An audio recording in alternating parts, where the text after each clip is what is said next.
Okay. Again, there are two ways that you can input your lot plans or lot descriptions directly to SketchUp. You were able to draw this one on scale in AutoCAD. You may save that file in DWG and directly import. So what you need to do is just go to File, Import, and then there should be button below where you can input a file type. Okay, so AutoCAD files are readily acceptable. DXF, what's the difference between the two things? By default, SketchUp loads AutoCAD in 2010 version. So you need your file to 2010 for it to be loaded in SketchUp. The other version is that all CAD softwares use file. We call this as DXF. Okay, DXF files can be loaded also directly to SketchUp. So in either way, you just need to in either of the two file formats, whether it's the DWG or DXF. Okay, so that's option number one. It's done because you just need to import it. However, I'll show you the other tricky part where you can use your printed maps and how you can import it directly to SketchUp. So first, you need to do type of file that you want. So what I did here in this example is that I opened my PDF file from my previous here. This is a 1,000-meter lot located in El Salvador City, and I only need to export. The lot is covered. I don't need all of the sheets, so I just need this part. So you can just print the screen and focus the lot. Okay. After that, you can save it directly to Paint. Paint is the most flexible. And add anything that you print on the screen or anything that you found on the web, and then just download it here. So by then, you PNG or JPEG. What's the difference between the two formats? I prefer PNG because it can retain JPEG pictures. Once you save it to another file or another software, it tends to downgrade the file. So PNG for this stuff. So just save it as PNG and then go back to SketchUp. So again, just go to File, Import, and then look for the file. In this case, I have the file in my lot plan as PNG format. I show portable network graphics for the display of my folder. So by this, then I can add this in my plane. So just be generous with the scale that you want. So you can make it make it appear very large. You can see the pixel is retained. It's not that pixelated. It's just okay. So you can rotate it or whichever part of the picture you want it to place. You need to create a reference line for your scales. Okay, you notice that the picture wasn't drawn. So I need to readjust the scale of this picture to fit the actual measurements from the side. There's a measurement of 17.31 meters. And I'll start to draw a line. Just press L. Corner 4. You could also do it in corner 3, but I like it from left to right. So I'll start from corner 4. Okay. Which should at least fall on the grade, at least same silag slope. So just put your mouse near at least same lang silag angle, and then input the value 1. Okay. By the way, my default units in SketchUp is in meters, so everything that I in is in meters, okay? So you notice that my picture is too big, so I can choose to rescale down. I can just press S and then drag, make it smaller, okay?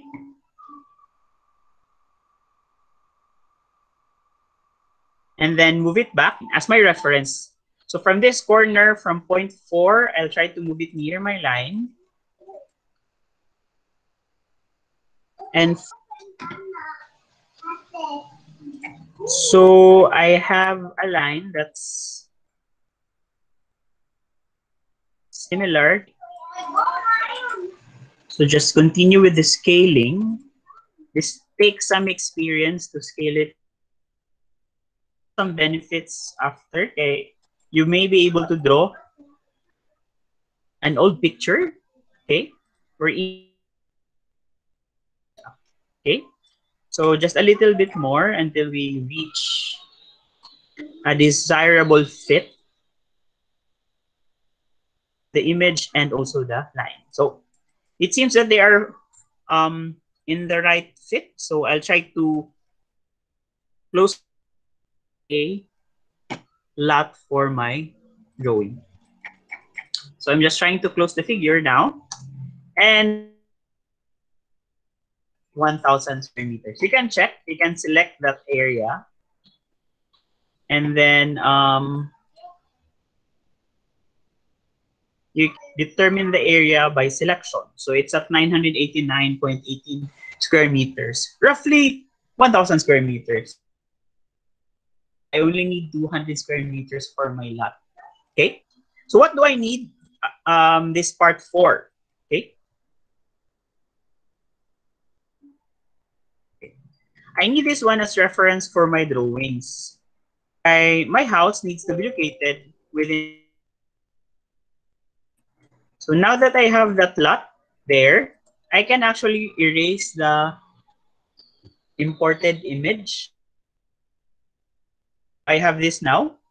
And if you just recall, my lot plan is oriented to the north. To be the case of your papers, all of your bubble diagrams should be oriented to the north. Kaya na siya use later on how you can orient your house, orient warmer, or how you can utilize passive cooling from the prevailing winds. So since this is oriented to the north, that the sun rises in the east, so this part should be warmer in the morning, but towards the afternoon it's cool. We have to choose which parts of the house will face these directions. Okay, this will entail savings in the heat. So nana siya purpose nga nung inana ato ang orientation. So I can just delete this part and then reference for my drawing. Okay. So with this area, I'll try to into 2 so that I have roughly 1,000 divided to it's 500. And then if I further divide it into, I have now 200 to 250 square meters. I can check the area. It should be at 230. That's quite enough for that. I know that this part is the road. I can actually draw this part to indicate that this is the national highway. Okay. So I'll just create a rough road in this part. Okay. At let's just put it at 15 meters. Okay. Some extra room for the other lane. So 15 lang itong ibutang for this lane. One lane lang niya siya ha, ang Picas lane. Nara sa Picas. Plot na nato na siya, we then add some spaces. Okay. The spacing is that the sides should be 2 meters away from the boundary line. So we need to use the offset command and then further an offset of 2 meters. Okay? What's the 2 meter for? You are not allowed to of your property. Okay? So this part is the easement. You cannot construct anything on it as a part of the house. That part as a firewall. Okay? So pwede kang ma-extend sa imong wall, kani siya nga part, if it's a firewall. But if you want free views, you have good temperature, you need to move 2 meters away from your boundary lot. So part that you can utilize for your house. The other requirement from the building code is that if your front, in this case, because this is the road, I need to orient my house facing the road. So this part should be as much away from the national highway. So what you can do, you can add another offset of 2.5 meters. Okay. And then just extend the lines here because the left should be at 2 meters. It's only the front that's allowed to be 2.5 or even 3 in some cases, no? That's fine. But in some cases, 2.5 is the minimum for most cases. So you can move meters. So this part will be my buildable area. So I can utilize this space for my to draw a 2-story house, diba? So what I usually do when I draw things like utilize the space by building first a wall. Okay, so you can do the push and pull command. Okay, in the white orientation. So when you draw, everything is facing the front. Dili siya ang back. So by this, I can extend the box to the ideal height. So what's the ideal height for most? For 1-story building, you can go as high from floor to ceiling of around 2.7 meters.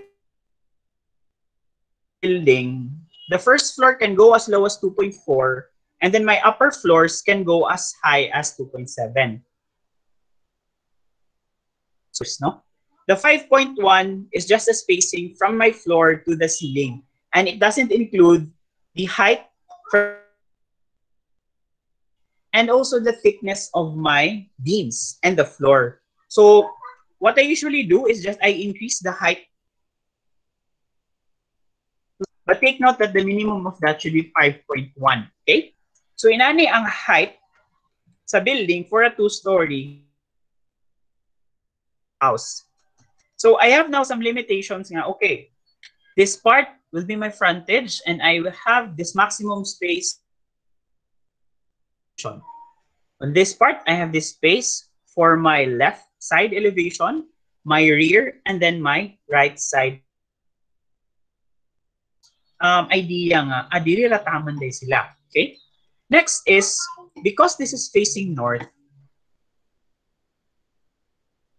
you should turn, so shadows are a good indicator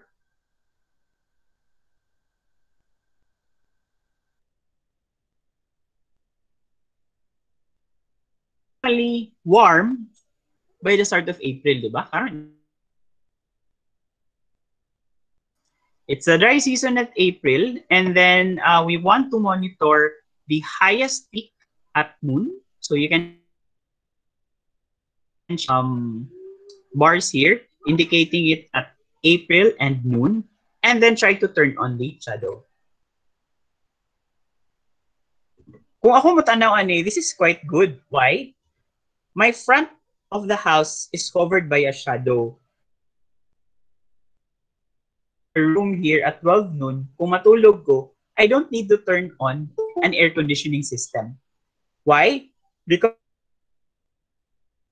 sun doesn't reflect directly into my room, so it doesn't get warmer.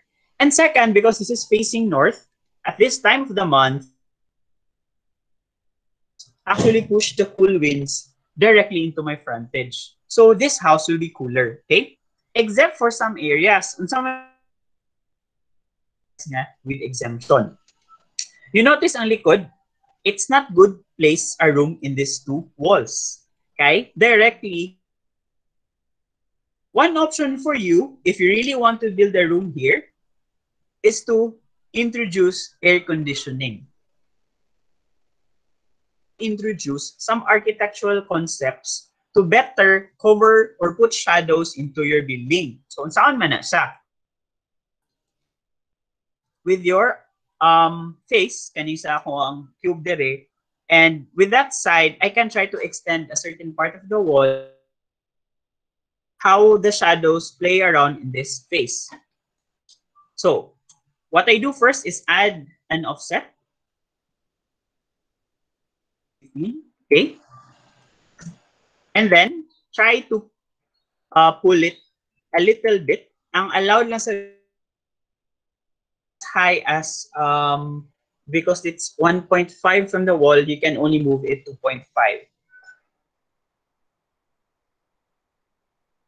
Okay? Lang ang shadow ma-cover if you put something like a roof or even a window. Okay? On the other side, if we try the same method and extend it further,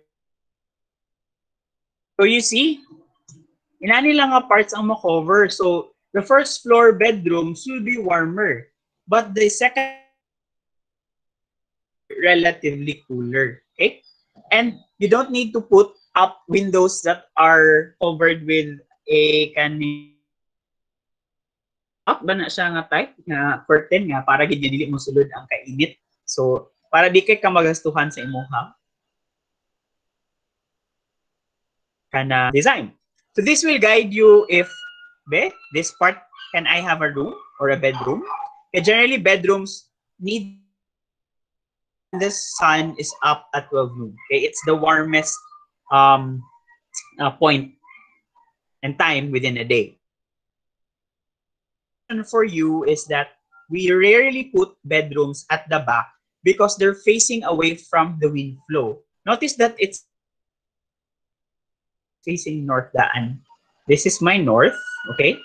So these parts, I hope you can see my north and east are ideal for rooms because winds are usually winds from rooms in the afternoon. Okay? So, kani ang mga ideal sites for rooms. Kaning sa ubos, dili ni sila ideal. Shadows, dili gid sila maagian og hangin. Okay? So, man ang disadvantage sa mga rooms nga nasa likod. So, unsaon man din siya, if you want a kitchen that you don't need lighting fixtures, pero hayag siya, and dining rooms here.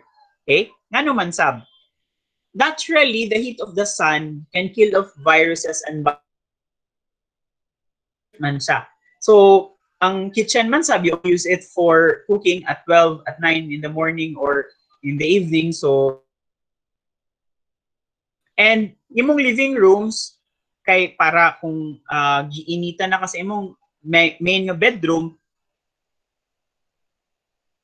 mainit man kayo sila. So you need to position it in the parts nga na shadow. Okay? So muna nga ako mong ginapa-orient karon sa rearrange it using these concepts. Para nga makabalo mo nga, okay, it's bad to position my bedrooms here. Okay, it's warm. It's winds. And you don't have views actually, di ba? Kung maka-decide mo silingan sa likod, ng butangan ni og paril, well, wala yun. The ideal position is there kay there's no obstruction. That's the national road. No one can build a wall on it, di ba? So everyone flow view. Okay? So that's one tip on how you can rearrange your bubble diagrams based on this box SketchUp. Okay? The other thing that I want to teach you is how you can start to create your perspective things. Okay? Kung sa man ang mga key things. You can look for any house that you like over the web. Just choose your own designs, but I prefer minimalist designs and contemporary designs. And just make sure that you save that in a very, and we'll try to import that directly to SketchUp. So maskin picture lang pwede. So what will happen is we will do the same. Okay. So in this import command, I'll try to look for my file that I just downloaded from Google. So I have this sample already. I like this house. It's so cute and minimal, actually. Okay. So I can position the picture in this part of the house. Okay. This is a 2-story. I already have the guide at the back. So pwede din ako siya ma-position in ana. Okay. So some of the picture. You can actually draw this one using SketchUp's function. So pwede niyo based on what you have from SketchUp. So what tools do you need? So let me check kung asa tong tool, ha?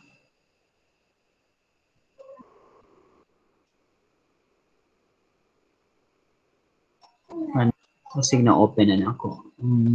Okay. Here, look for this function. We call this as match photo. Out na ako. Dili na ako ma-move out. Match photo can be turned on from the toolbars, I think. Okay, then look for... Hindi ko sure asan ako nina on before. Pero na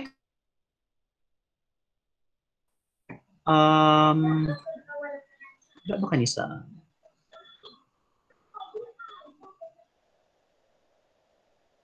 Okay, every time nga mag-open kog new SketchUp na naman good ni siya. So, what I did, gi-import man ako ni siya una, but this will not project because you need to add another one from the match photo function. So just click the plus button and then try to add again the. So sa ako nga design, I want this one. Okay? So unsay kakahitabo ani?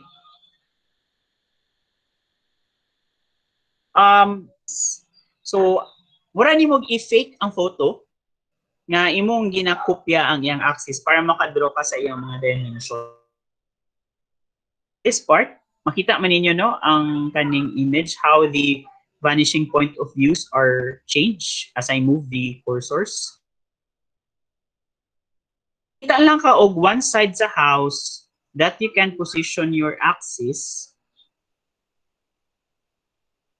so that mo makapi ang iyang orientation.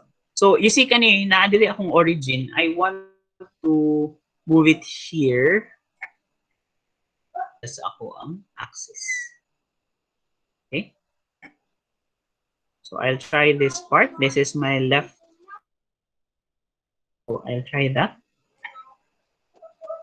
Okay. And then on this part, I need to draw y-axis. So this green part will be my x. This part will be my y-axis. So estimate. Okay, you need to approximate where the axis can be positioned. And then caves as I move the different orientations.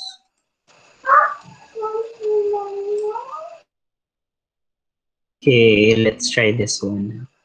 At first, malibog mo, ani, kay nganong mo move man siya, sir, pag direct.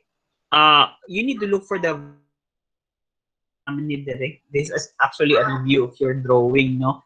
Atong mag-draw tag first. So, atong gabaton, gaawatan na to ana sa picture. From what we have from the picture, we can copy the scale of an ordinary picture. Okay, so ako lang gina-try og imitate asa ang iyang axis.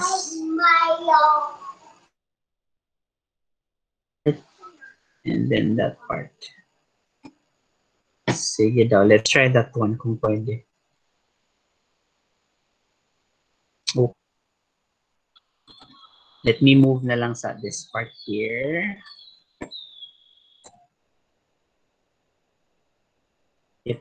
Take note, this is the, wait. This is the origin that I'm looking for, kani. Gusto na to i-position tong picture, this. I have the red axis, the green axis, and the blue axis. Blue axis is my Z, X is my red, and then ako na siya as reference. So adding the photo again, and then at least this part, okay, and then approximate lang.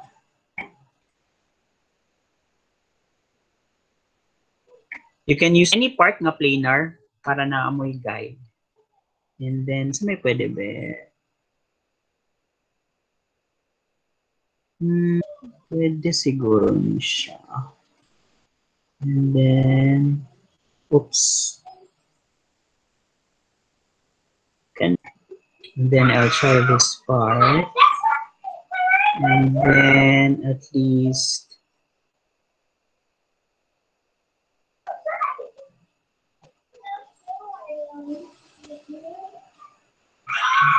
na-align na ako ang red. Isulod na siya. Ang kanina lang green will isod.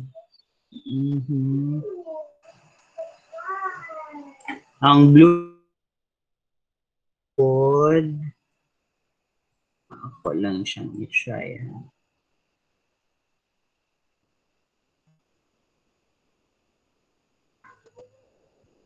Medyo bikil.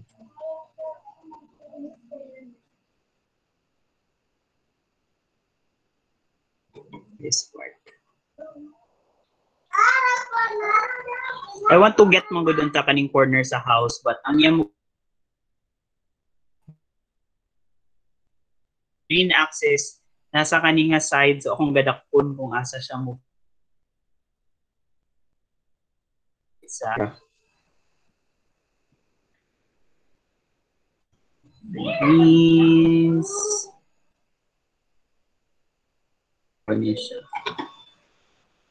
And then this part. I-try lang na itong ano tayo ma-draw.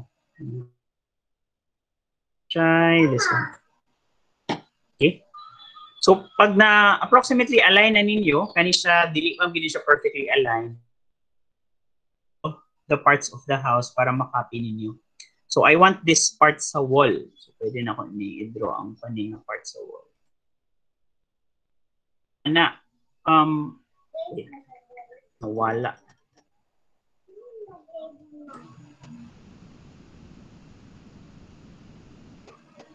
So, approximately, ganito nga wall akong na-draw kanina.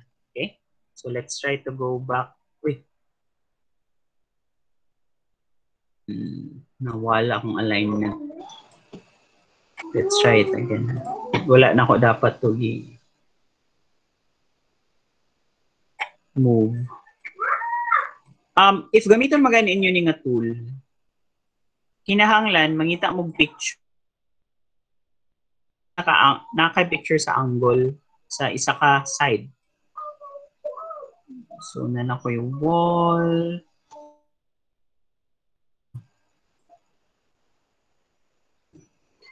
Okay. So, I want to draw this part sa wall. Okay. And then, approximately also draw this part sa wall. Para na ko and then, ako na lang din i-project ang sa likod. Okay? So, this part moves at 1.5 meters. Wait, sorry. 1.5.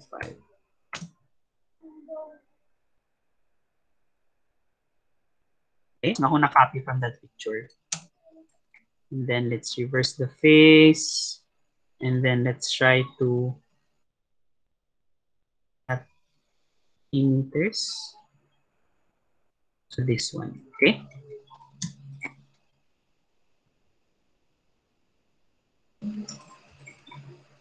Reverse face. And then let's imagine nga kanitong front sa house.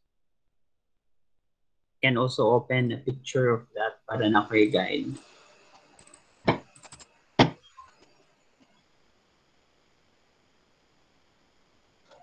Other screen. So, nan ako yung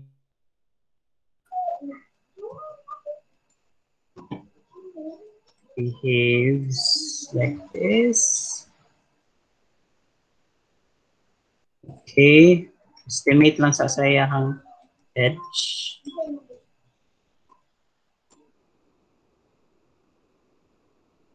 Then, frontage lang. Okay. What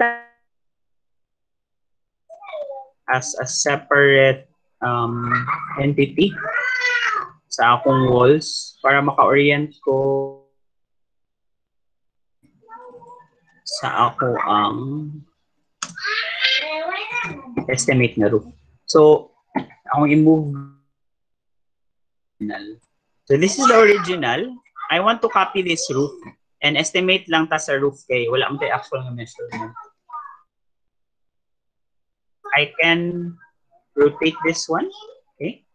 Wato na to tong rotation. This is at 15 degree. Okay. And then project this part to around gamay lagi kayo. Okay. Wala dito siya na scale. Okay, tama. Daan. Ako lang sang gamayan kay murag pili ko. I think okay na ni siya. So, this long. Okay. One lang kong gigamit. And then, na-daw extension diri sa house. So, magamit lang kong symmetry. Inaibangag-bangag diri ng part.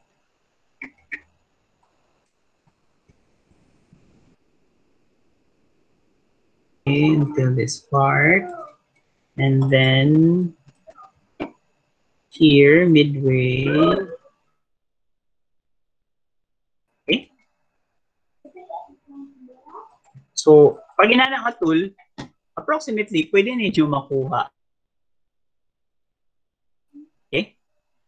So, like this one, I have an approximate pa nga image kung unsa itsura niya gamit nga tools. But you just need that ample experience para nga humani mo siya based on values. So like this one, we can continue drawing this.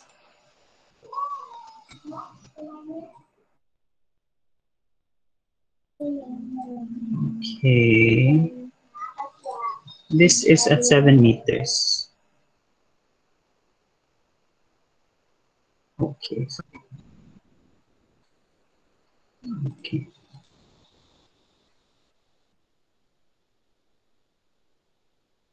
Saan ako ang existing ng window kay umapod lang din muawat ka og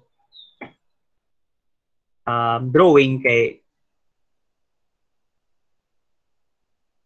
wala masab to, wala pud kay actual nga measurement.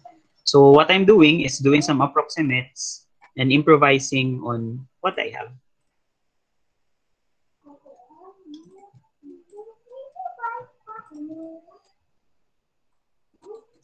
Okay, that approximate window, improvise na version. Okay, and then this part. Ay part nga na ay ang murag. Okay. House na asay window dire pero depressed siya. Depressed meaning na ay depression ha dili. But it's depression karon kay psychological. Na siya dent sa ilalom. So kanitong dent approximately dira lang. Okay? So na ko'y idea ngayon ana siya. Estimated ni nga mga dimensions ha. But it helps to make some adjustments kay para makopy ninyo ang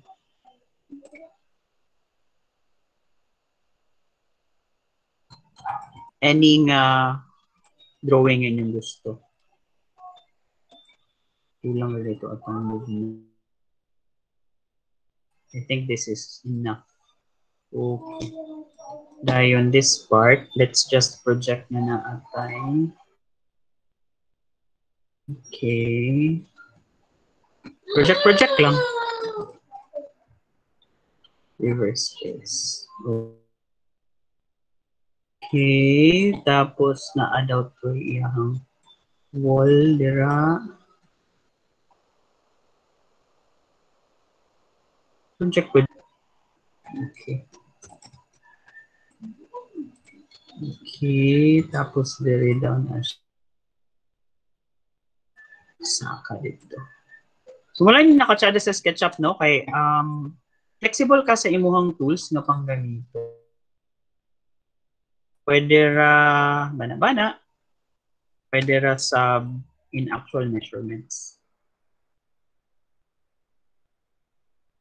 So 0.9. Pero let's assume na double door to siya. Okay. Ano lang. Just to create the show lang nato ning na-add.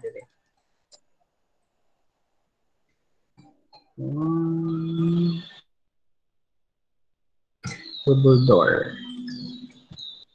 Okay. And then sa front, you can then start drawing or adding colors. So na-start naman ko ganiya kadtong sa ato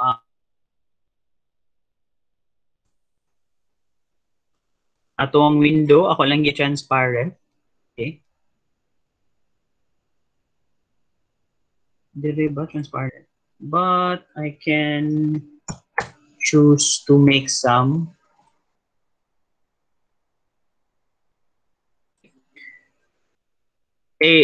bawal man pud mag-copy ka og design nga like actual good. Okay, but if you make some improvements of the existing ones, but really that the design from an existing drawing, then that's allowed. Ang gibuhat ko, nag-improvise naman ko. But I'm trying to make it near to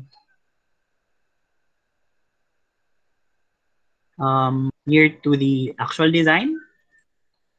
Just to show you nga, pwede din mabuhat ito sa sketch.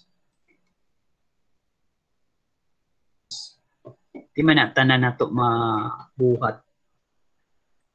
Let me just adjust the scale if dili siya magpa-adjust. Okay, di ko ganahan na.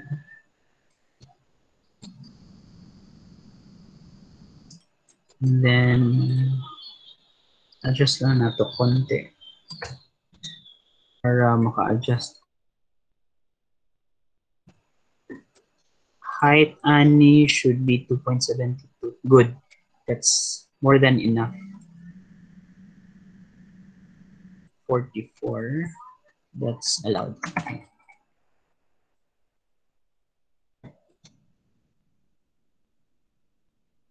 Scale ko kay para ma-adjust na ko ang ato kung unsa or how it should appear in the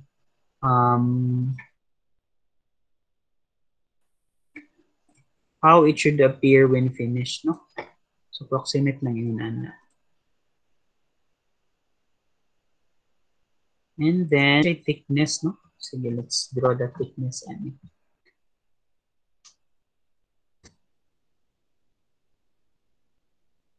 mag-detailing mo, mahurot din yung oras.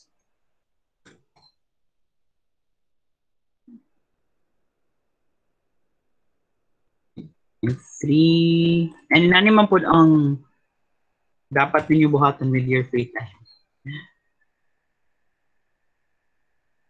Whichever colors we have on site.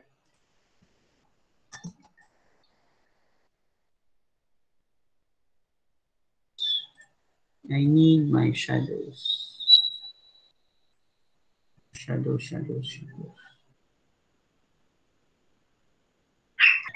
And then, ako lang siyang i-orient. Same sa orientation sa tatong akong first nga draw para na ko idea ang balay. Okay? And then, orient. Oops, wrong.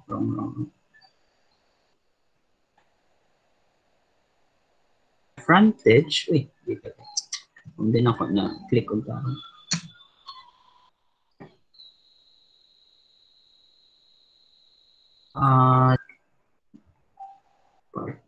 Para I wanted manunda to copy the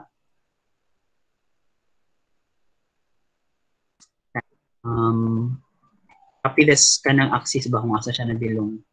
So manghawat ra ka og exit blue para ma-orient mo siya taro. And then approximate lang. You don't need to be exact on that part. Okay? So land for it. Okay?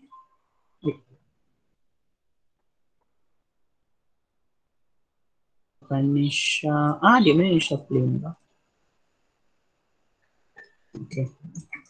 And then, now that I have the lot and the land, I can actually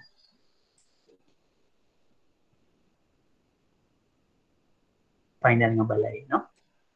Maybe, para medyo realistic ato lang yung i-finish ning diri mga wall. Okay.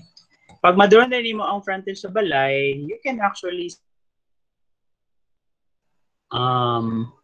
reposition kung at that part of the window, unsa may akong ibutang, nana bitaw.